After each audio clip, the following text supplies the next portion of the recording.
The following presentation is brought to you by Amazing Discoveries. To see this entire video, please contact amazingdiscoveries.org.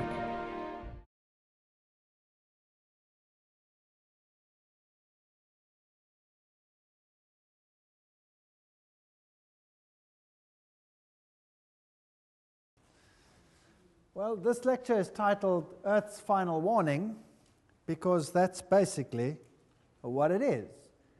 It is chapter 14 in the book of Revelation, which tells us what the final message to a world gone berserk is going to be. Revelation chapter 14.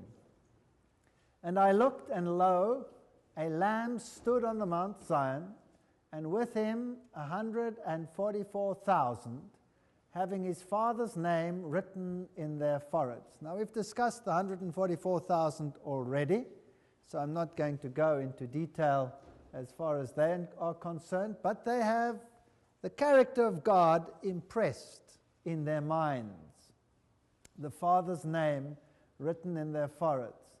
And I heard a voice from heaven as the voice of many waters, and as the voice of a great thunder, and I heard the voice of harpers harping with their harps, and they sung, as it were, a new song before the throne. A new song is a song of redemption. It is a song of delivery. It's something that you cannot understand unless you've had a conversion experience or a delivery experience. So this will be a song sung with gusto, which will be essential or part of the redeemed. And before the four beasts and the elders, and we've discussed them already as well, the covering cherubs and the 24 elders, and no man could learn that song but the 144,000, which were redeemed from the earth. Obviously, you cannot live someone else's experience. You cannot give someone else something which you have not experienced yourself. And so it is with the 10 virgins at the end. There were 10 virgins at the end. Each one of them was asleep. All of them had oil. All of them had a measure of the Holy Spirit.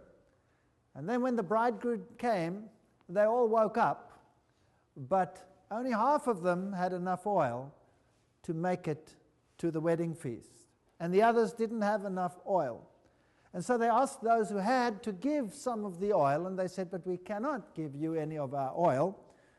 And some people say that's selfishness. Why didn't they give them some of the oil? I mean, what's the big deal? Well, you cannot share an experience. You cannot say, well, here's a part of my experience. Let me pour that into your lamp. You'll have to have had it yourself. You'll have to have that experience with Jesus Christ yourself. So everyone needs oil. Everyone needs this experience. And only if you've had the experience can you sing the song. It's the only way to sing this song. You need the experience. These are they which were not defiled with women. This always makes me sad, this statement. Because I had a colleague once who left his wife because of that statement in the Bible. Can you believe it? How people think? Literally left his wife because of that statement in the Bible. And I said to him, I think you have a wrong understanding about what a woman is in the Bible. This has nothing to do with physical contact between a man and a woman. This is something that deals with false worship. These are they who have not defiled themselves with apostate systems of worship. No, he was convinced it was not defiling himself literally with women. So I asked him one more question. I said, you've been married all these years. Isn't it a little bit late?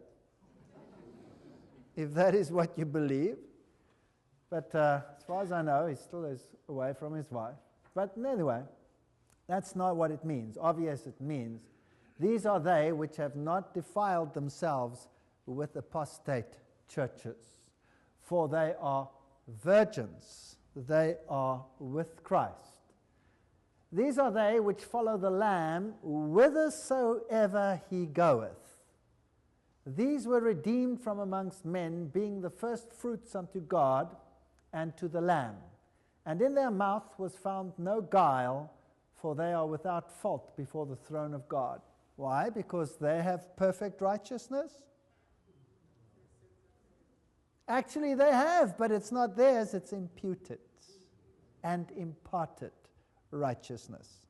So, none of us are virgins. None of us are virgins, but in Christ we are, because in Him forgiveness is so total that you have no sin, and you are as though you have never sinned, and therefore virgins in His eyes. What a wonderful blessing that is. And no guile was found in their mouths. When I think about myself, wow, can I qualify? I had a mind like a sewer all my life. In their mouth was found no guile. Can God just clean it up like that? Yes, He can. Yes, He can. For they are without fault before the throne. Why? Because He is a spotless Lamb and stands in my stead. Isaiah chapter 48. Hear ye this, O house of Jacob, which are called by the name of Israel. Israel, those who have wrestled with God and have overcome. Who said, I will not let you go, lest you bless me. Don't give up. Just hang in there. And then by faith, accept that it is so. And I come forth out of the waters of Judah, which swear by the name of the Lord, and make mention of the God of Israel, but not in truth nor in righteousness, for they call themselves of a holy city, and stay themselves upon the God of Israel. The Lord of hosts is His name. I have declared the former things from the beginning, and they went forth out of my mouth, and I showed them, and they did them suddenly, and I did them suddenly, and they came to pass. So there are some people who declare that they are the Lord's, or they are the Lord's, they are the Lord's, but in actual fact they're relying on a system rather than relying on God. There's no value in relying on a system, none whatsoever. A system cannot save you. A church cannot save you. That doesn't mean that a church cannot be a brotherhood and a sisterhood of God's people, but the church cannot save you. Only Jesus can save you. So this is the one that you have to trust, the one who declared the former things from the beginning. They went forth out of my mouth, and I showed them, and I did them suddenly, and they came to pass. So you can test God by looking at the prophecies. Because I knew that thou art obstinate, and thy neck is an iron sinew, and thy brow brass, I have even from the beginning declared it to thee. Before it came to pass, I showed it to thee, lest thou should say, mine idol has done them, and my graven image and my molten image has commanded them. Isn't that fantastic? So what is prophecy there for? To remind us that God is in control, to remind us that He has the destiny of humanity in His hands, and He tells us ahead of time so that we see these things we may believe. In the same way, all the prophecy that we've dealt with, will it save us? No. But what it can do, it can teach us that God, after all, is worthy of our worship. And that's the only thing that prophecy can do. It cannot save you. Thou hast heard, Israel, see all this. Or thou hast heard, see all this, and will not ye declare it? I have showed you new things from this time, even hidden things, and thou didst not know them. Thou art created now, and not from the beginning, even before the day when thou heardest them not, lest thou shouldst say, behold, I knew them. Typical humanity. We think we can declare everything and explain everything rationally.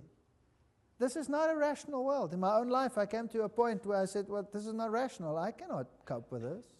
There must be something else.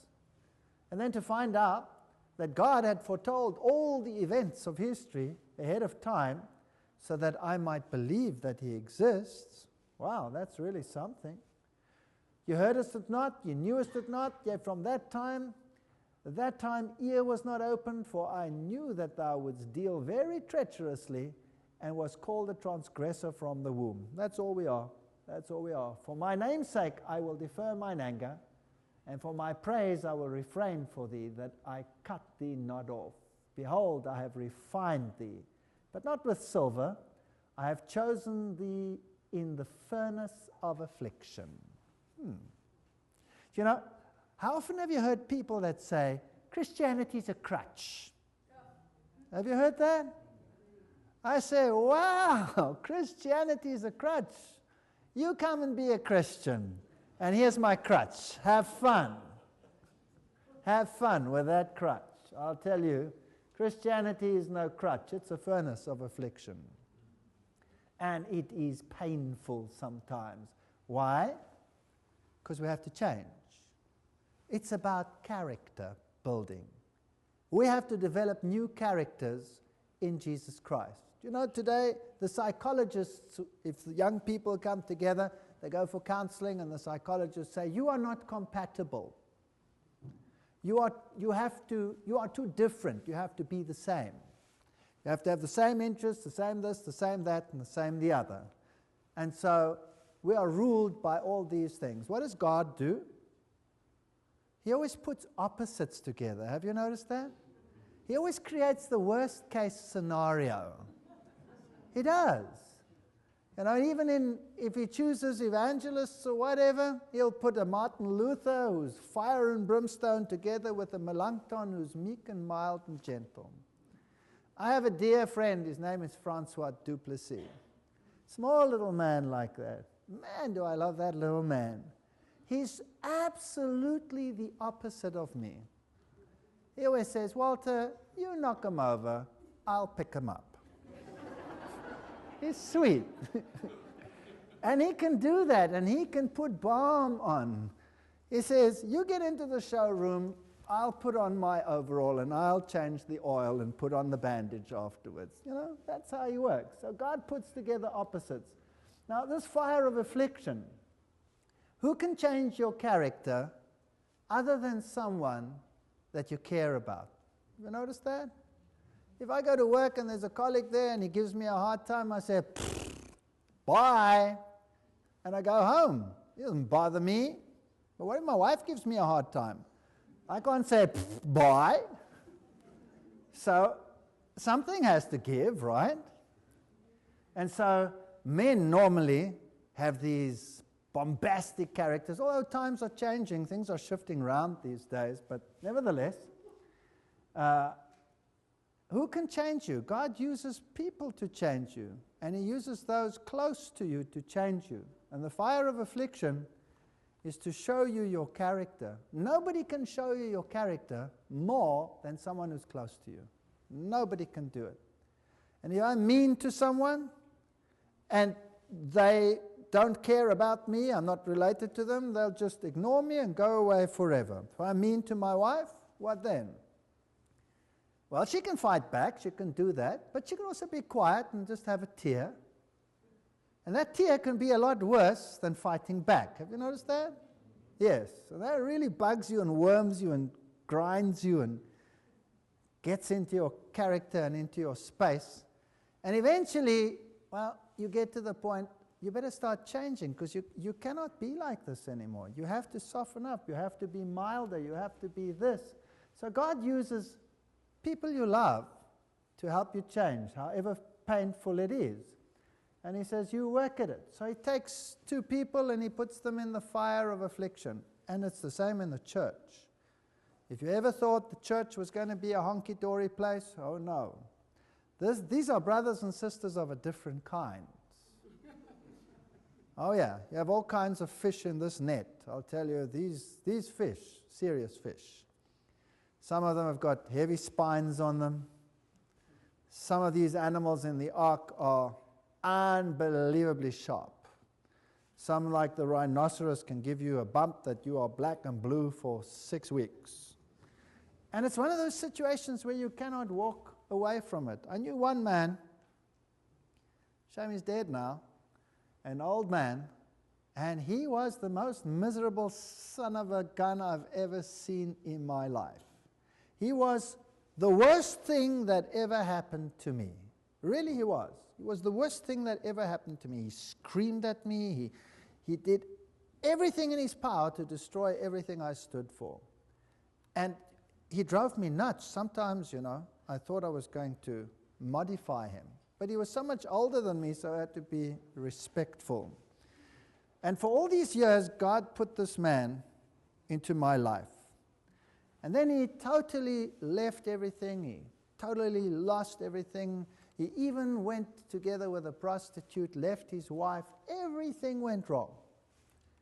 And then just about 4 weeks ago, he was dying in the hospital. And I got called to his place, so I went to him.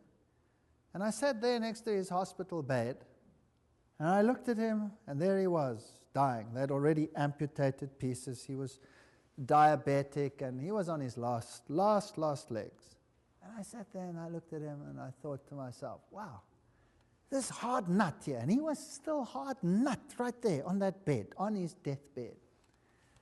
And I thought, what can I tell this man? And I said to him, you know what? You're the worst piece of meat that I ever met. You've been so mean to me, and I have given you 1 or 2 back. The 2 of us, we were both 2 rocks in a river. And we were bashing each other. And I said, you have been the very worst thing I've ever met. You. And you mean to tell me you're going to die and it's all for nothing? All for nothing? All this pain we went through for nothing? I want this pain to be worth it, and you are going to be in heaven. Do you understand me? That's how I spoke. I've never spoken to anyone like that on their deathbed before. Never. And he got quite contemplative.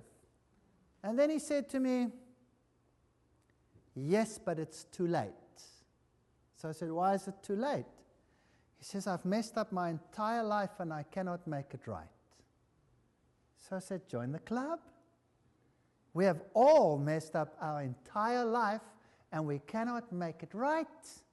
So why don't you take your massive failure and give it to Jesus Christ? Why don't you give him your failure? And then he will make it right. He says, well, how do I go back and fix it? I've left my wife, I'm living with this, I'm doing the other. I said, what are you going to do? Do you think you're going to get up? You know that you're on your last legs. You're not going to fix that. Give that failure to the Lord too. So I said, come back tomorrow. So I went back the next day, and we talked, and it was so nice. The tears started rolling down his eyes, and he gave his life to the Lord, and everything changed. He knew the truth. He said to me, I hate it when one group thinks they have the truth.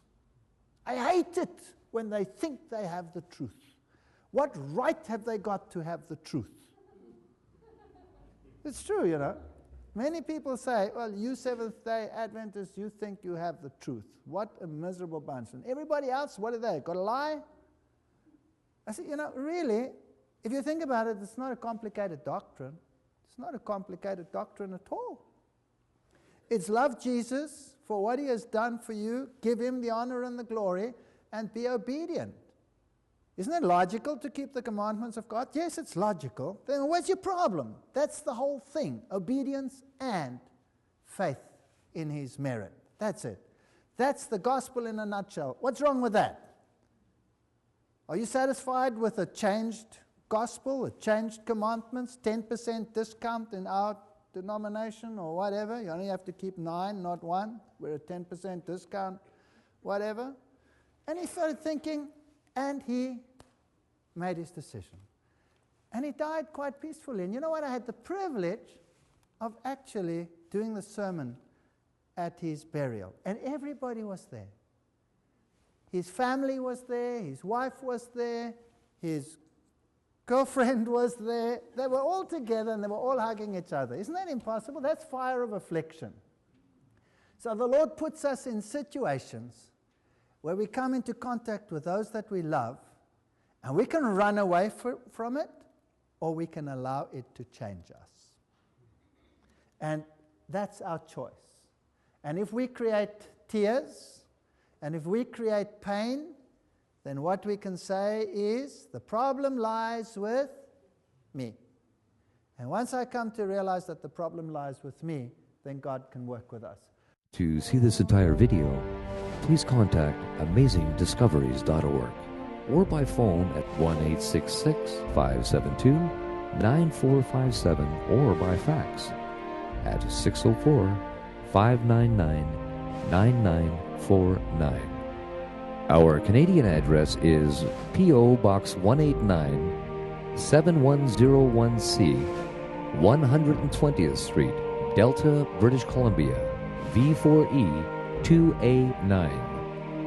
Our U.S. address is P.O. Box 4480, Blaine, Washington, 98231.